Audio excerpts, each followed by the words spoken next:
His actions freaked out a lot of people and forced an emergency landing in Omaha this last April. Brian Mastery went to federal court this afternoon as a judge ruled whether the man is mentally competent to stand trial. The family of Joshua Suggs says he had a panic attack, and that's why the pilot made an emergency landing in Omaha in April. Passengers said he tried to open the exit door mid-flight.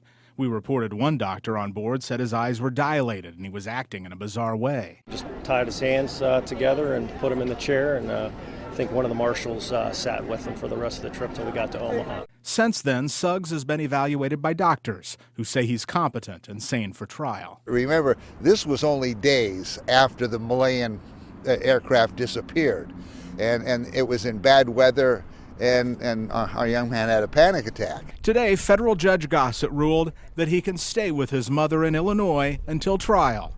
She can't wait. I won't be excited until I can hug him. Until I can hug him and I can feel his hug around me, then I'll be excited. What frustrates Suggs' legal team is that it took so long, 7 months, to medically evaluate him. Under the guidelines, the most he would do is 6 months. He's already been in custody 7 months. So if he pled guilty now, he'd be immediately released. Davis says Suggs hasn't pleaded guilty because it would be a felony. He's working on a compromise. It's very difficult. I've never been that long without seeing my son or talking to my son. In Omaha with photographer Jim Hinchuk, Brian Mastery, WWT 6 News. Suggs was expected to be released from the Douglas County Jail at this hour, and one of his requirements is he's not to leave the Northern District of Illinois where his mother lives except for court purposes.